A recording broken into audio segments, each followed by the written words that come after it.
Pemirsa, potret umat muslim di belahan dunia lain dalam menjalankan ibadah puasa selalu menarik untuk diketahui. Salah satunya di Kuwait. Negara Timur Tengah ini mayoritas warganya menganut agama Islam. Lalu seperti apa suasana Ramadan di sana? Kita akan membahas keseruannya seperti apa bersama Ibu Lena Mariana Mukti, Duta Besar Republik Indonesia untuk Kuwait. Selamat siang waktu Kuwait, Bu Lena. Selamat siang Mas David dan seluruh pemirsa televisi MNC iNews. Iya, bagaimana kabarnya Bu? Ramadan Mubarak. Wah, mantap. Bu, bagaimana kabarnya Bu di sana? Suasana puasa di Kuwait City. Alhamdulillah, ini kebetulan di penghujung winter, jadi cuacanya sangat bersahabat, tidak panas, tidak terlalu dingin, dan tidak terasa puasa di Kuwait, Mas David. Oh gitu ya. Jadi memang karena yang kita tahu memang kan Kuwait agak panas dan ada desert gitu ya. Tapi ini malah dinginnya lebih panjang begitu ya? Iya, kebetulan mungkin karena climate change ya, datang winternya agak telat ini. Pada tahun ini agak telat, sehingga berakhirnya juga agak telat.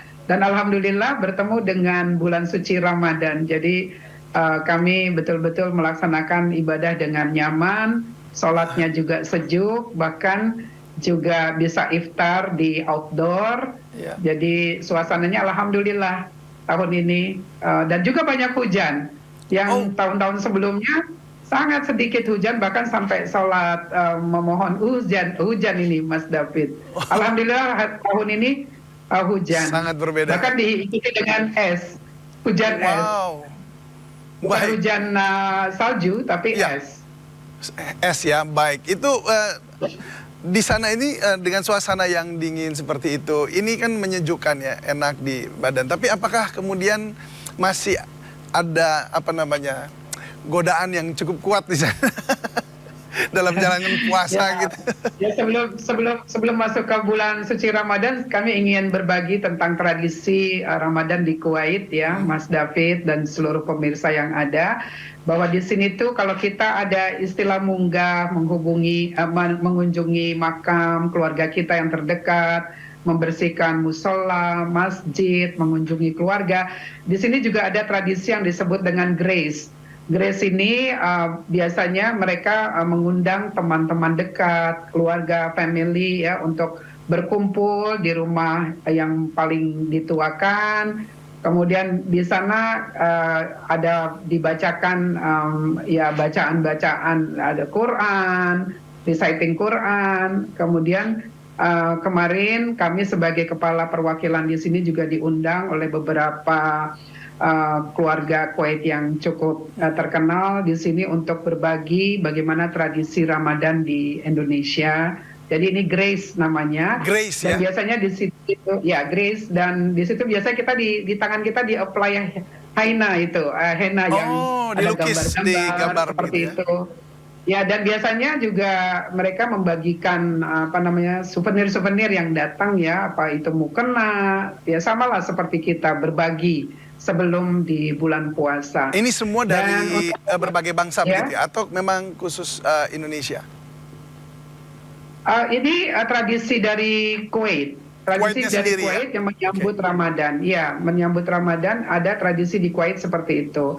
Untuk kami yang berada di sini, untuk diketahui Mas David, kurang lebih warga negara Indonesia yang ada di Kuwait ini sekitar 7.000 orang. Karena sejak 2015, sebagaimana diketahui kita memberlakukan moratorium menghentikan pengiriman domestic workers ke seluruh Timur Tengah termasuk ke Kuwait.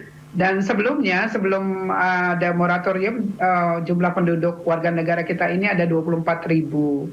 Sekarang tersisa sekitar 7.000, dan terbanyak ini adalah nurse, para perawat, kemudian yang bekerja di hospitality, kemudian di spa cukup banyak.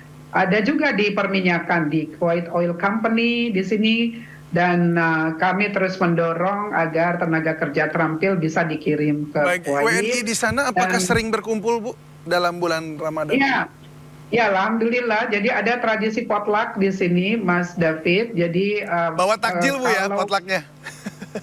Iya, bawa takjil. Jadi kita tidak pernah merasa rindu makanan tanah air karena di sini banyak warung-warung yang menjual makanan Indonesia dan setiap kita kumpul potluck itu masing-masing bawa makanan yang khas Indonesia tentunya.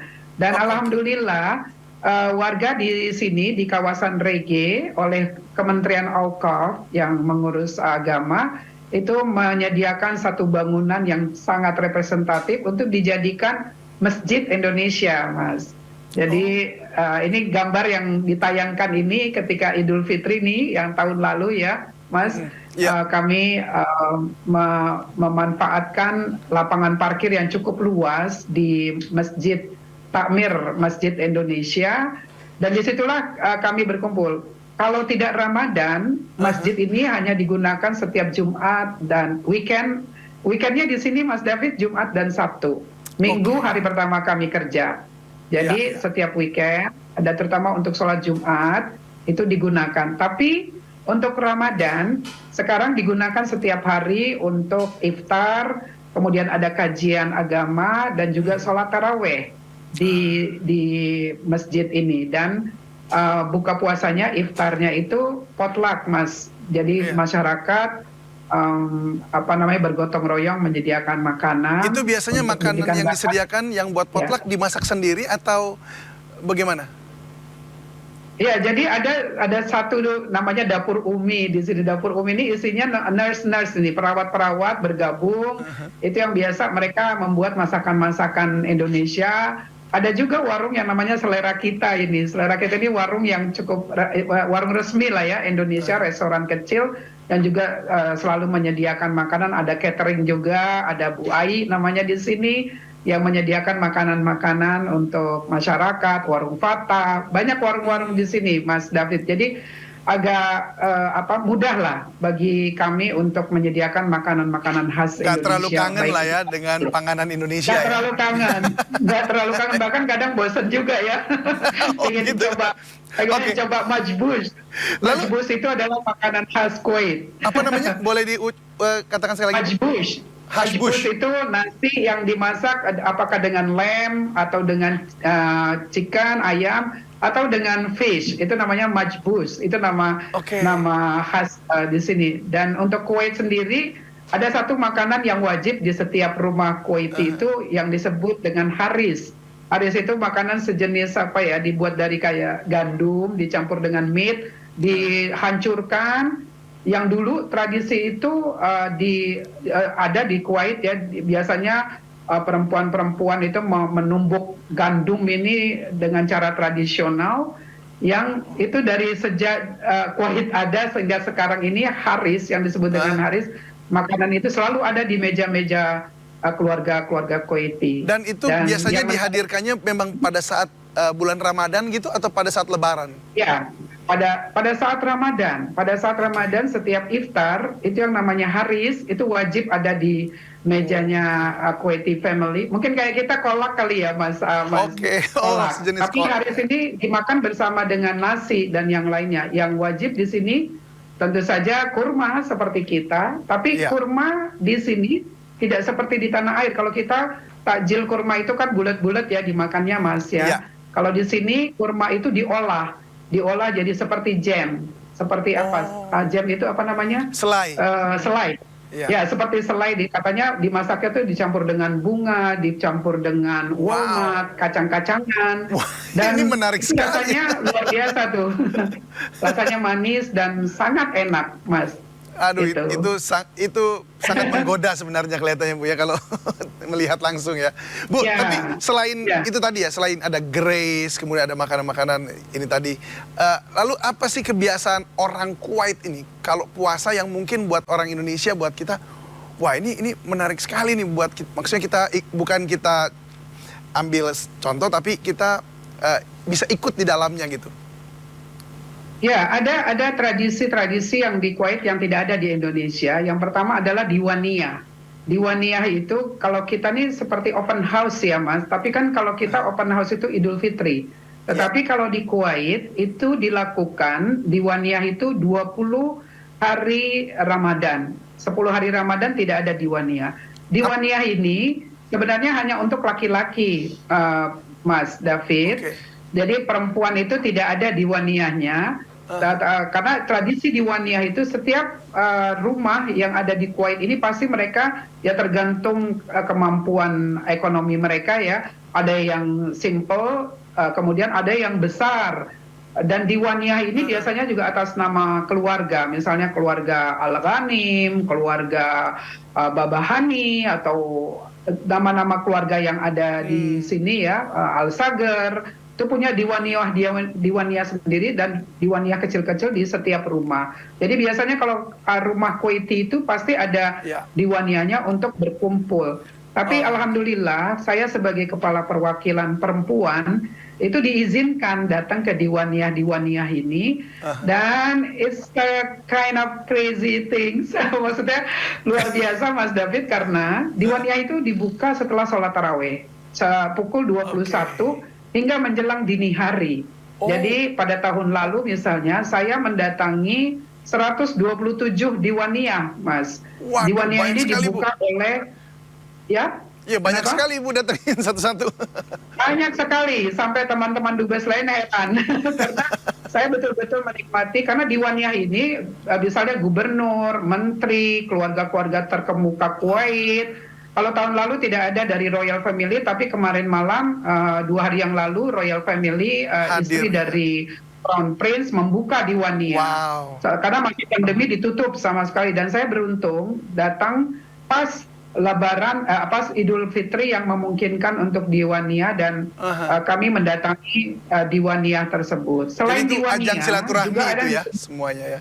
Ya, silaturahmi. Ya, betul. Selain diwaniyah juga ada tradisi namanya gergean. Gergean itu ya kurang lebihnya seperti Halloween ya, Mas.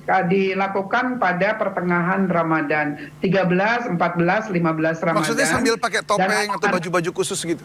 Iya, pakai baju-baju khusus ya, pakai baju panjang. Kemudian mereka keliling rumah, ngetuk-ngetuk, terus diberikan sweet, makanan. Tapi juga ada tradisi gergean yang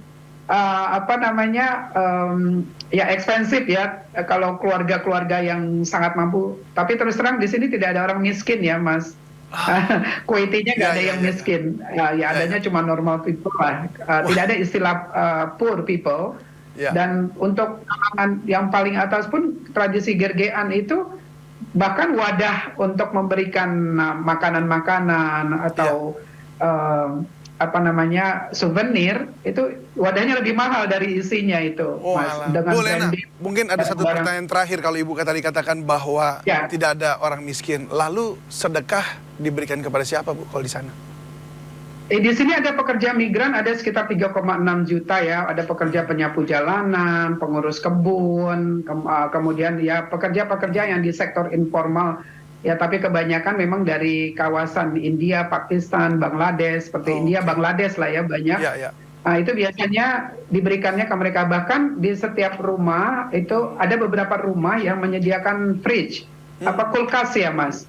Kulkas, terus tetangganya naruh makanan di situ, dan bukan saja bulan Ramadan sebenarnya, tapi Ramadan kemudian ditingkatkan, dan antar family, antar tetangga itu ngirim makanan, Mas. Pada setiap Ramadan, setiap buka puasa. Ya, jadi kami di Wisma hampir tiap hari dapat kiriman dari tetangga itu. Cuma makanannya Kuwaiti, Mas.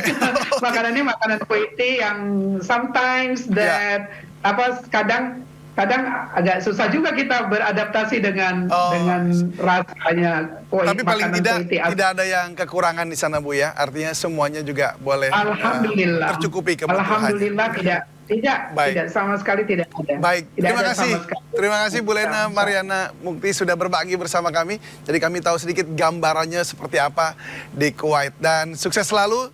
Selamat. Lebih jelasnya datang ke Kuwait ya, Mas David. Waduh, mau banget saya, Bu. Mau banget, Bu. Tinggal nunggu nanti undangannya, Bu, dari Ibu.